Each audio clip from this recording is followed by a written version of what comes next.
Here's a fact that sounds almost too strange to be true. Historical records show that castrated men in Korea's royal court lived, on average, nearly 2 decades longer than other men of the same social standing. Not a few extra years. 19 years. In a world where the average lifespan hovered somewhere in the 50s, these men were routinely living past 70, and a handful lived past 100. At first, this sounds like it shouldn't make any sense. Removing a part of the body doesn't add years to a life. It doesn't strengthen the heart, doesn't repair damaged cells, doesn't change your genes. So why would something as drastic as castration have any connection at all to how long a person lives? What if it's testosterone? The answer, it turns out, has almost nothing to do with the surgery itself, and everything to do with a hormone most people associate only with muscle, aggression, and masculinity. And understanding this connection reveals something genuinely useful for anyone who isn't planning on castration either, especially if you're past your 40s or 50s and increasingly aware of how much your body's internal chemistry shapes long-term health. In this video, I'll walk you through the actual research, explain the science behind why this hormone appears to carry a hidden cost, and share practical, realistic ways to think about testosterone as you age, without needing to change anything drastic. The study that started this conversation. This research isn't new, but it remains one of the more overlooked findings in the science of human longevity. The most famous study came out of Korea, where researchers examined the genealogical records of the Chosun dynasty's eunuchs, men who had been castrated, usually before puberty, in order to serve in the royal court. These records are remarkably detailed, tracking births, deaths, and family lines across hundreds of years, from the 16th century all the way into the modern era. Researchers calculated the lifespan of 81 of these eunuchs and found their average age at death was 70 years old. When compared to non-castrated men of similar socioeconomic status living in the same historical period, that was somewhere between 14 and 19 years longer. 3 of the 81 eunuchs lived past the age of 100, giving this small group a rate of reaching triple digits that dwarfs even modern developed nations today. Here's the detail that really caught researchers' attention. This wasn't simply a story about privilege or easy living. Eunuchs occupied a strange social position, granted official rank and allowed to marry, unlike in many other cultures, but still fundamentally servants. Their lifestyle wasn't obviously softer or safer than that of other men in similar positions. Something else appeared to be driving the difference. And this wasn't an isolated, one-off finding either. A separate study of men who had been castrated while institutionalized in a mental hospital in the United States found they lived roughly 14 years longer than non-castrated men in the very same facility, eating the same food, receiving the same care. A later study conducted in Italy on historically castrated men found an average lifespan increase of around 13.5 years. Different countries, different centuries, different circumstances, and yet researchers kept landing on a strikingly similar number, somewhere between 13 and 19 additional years of life. It's worth pausing on why this pattern struck scientists as so compelling. Most longevity research looks at things people actively do: diet, exercise, sleep. This finding was different. It came from historical demographic records, examined for reasons that had nothing to do with hormones in the first place, and researchers stumbled onto a statistical pattern that had no obvious explanation rooted in lifestyle. That unusual origin is part of what pushed scientists to dig deeper into the underlying biology rather than dismissing it as a historical curiosity. It's not just humans, the animal evidence. If this were only a strange finding from a handful of historical human records, it might be easy to dismiss as coincidence. But the same basic pattern shows up across the animal kingdom, and even among the pets many of us have sitting on the couch right now. A widely cited analysis from the University of Georgia looked at more than 40,000 dog death records spanning 2 decades.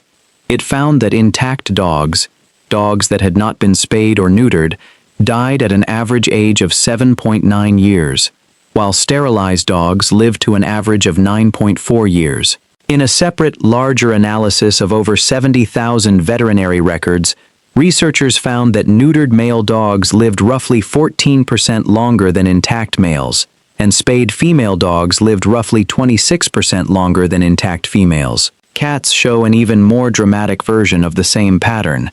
Data from Banfield pet hospitals, drawn from millions of animal records, found that neutered male cats lived a striking 62% longer on average than intact male cats, and spayed female cats lived 39% longer than intact females. Researchers studying this across multiple species have pointed to something called the disposable soma theory, which suggests that an organism's biological resources are constantly being divided between two competing jobs: maintaining and repairing the body, or investing in reproduction. The theory proposes that when an animal is no longer investing energy and hormonal signaling into reproductive competition, more of the body's resources become available for basic maintenance and repair, potentially translating into a longer life.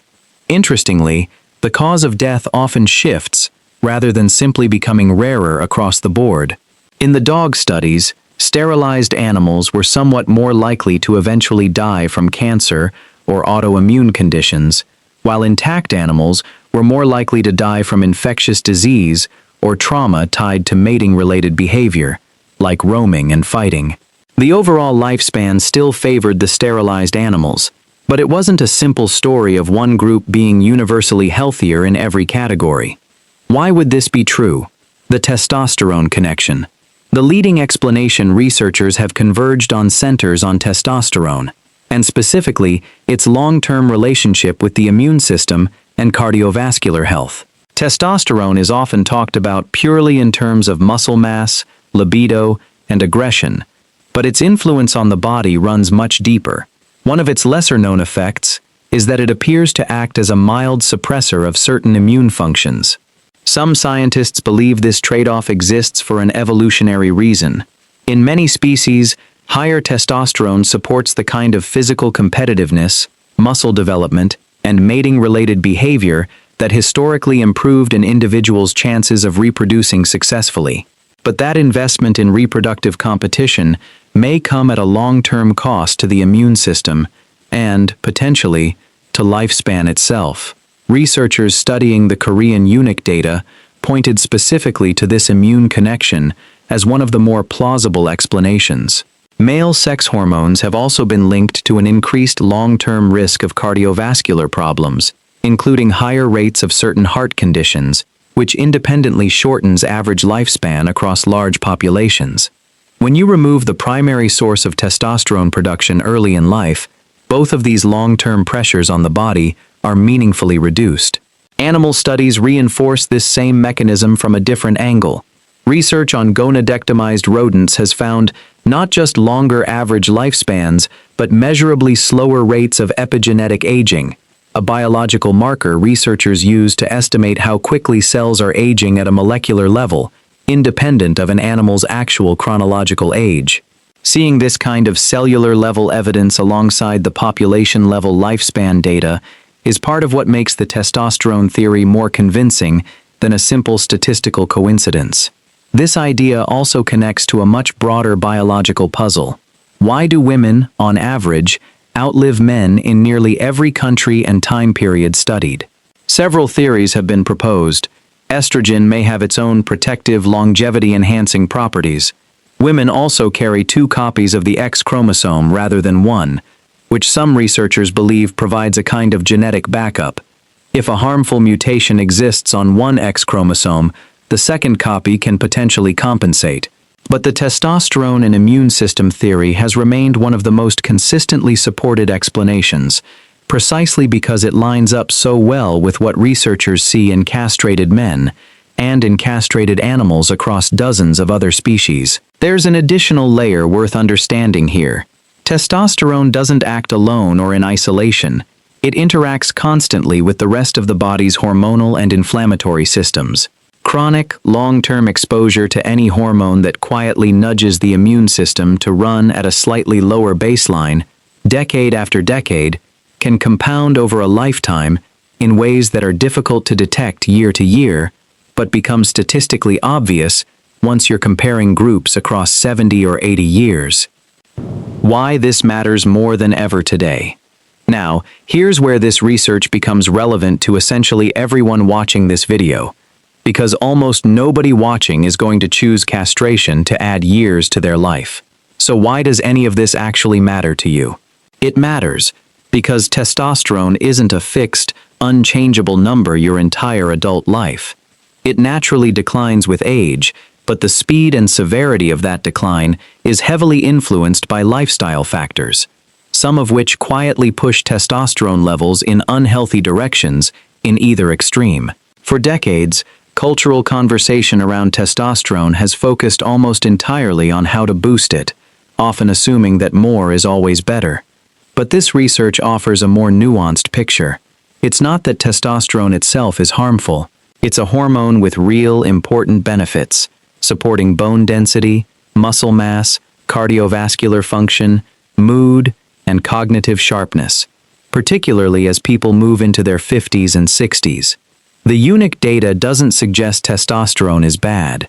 It suggests that, across an entire human lifespan, extremely high sustained exposure appears to carry certain long-term trade-offs, much like many other things in biology that are beneficial in the right amount and harmful in excess. This matters particularly for people in midlife for a specific reason. This is often the exact period when testosterone therapy, supplementation, and aggressive optimization culture becomes most tempting, marketed heavily as a straightforward anti-aging solution. Understanding that testosterone's relationship with long-term health is more complicated than a simple more is better equation is genuinely useful context before making decisions about supplementation. To be clear, and this is an important caveat, no serious researcher is suggesting that low testosterone is a hidden fountain of youth, or that men should intentionally suppress their hormone levels to live longer.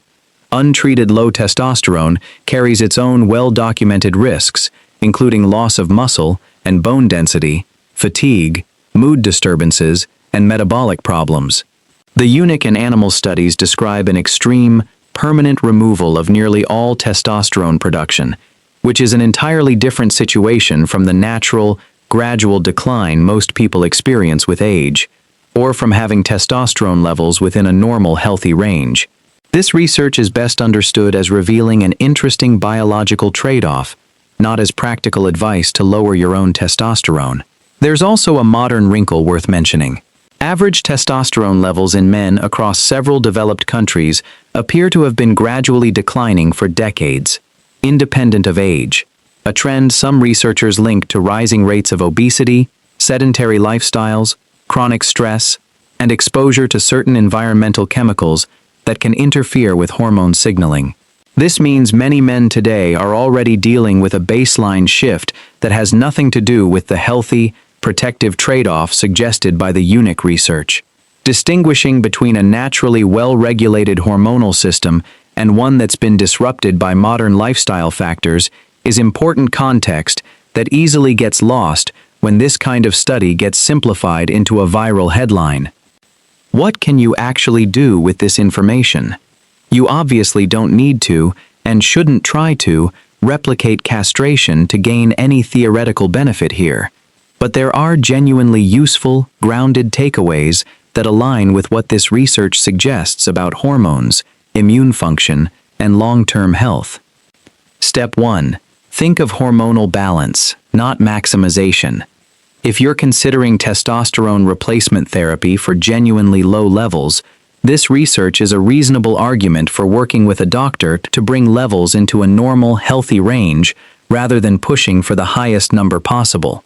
The goal supported by the science isn't maximizing testosterone, it's avoiding both extremes, deficiency and excess. Step 2. Pay attention to what naturally supports healthy hormone regulation. Chronic poor sleep, excess body fat, high stress, and heavy alcohol use are all associated with hormonal disruption, including testosterone imbalance in both directions.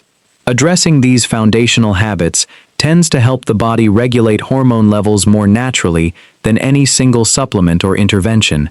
Consistent sleep in particular plays a larger role than most people expect, since a significant portion of daily testosterone production is tied to sleep cycles, and chronically shortened or fragmented sleep has been repeatedly linked to lower measured levels over time.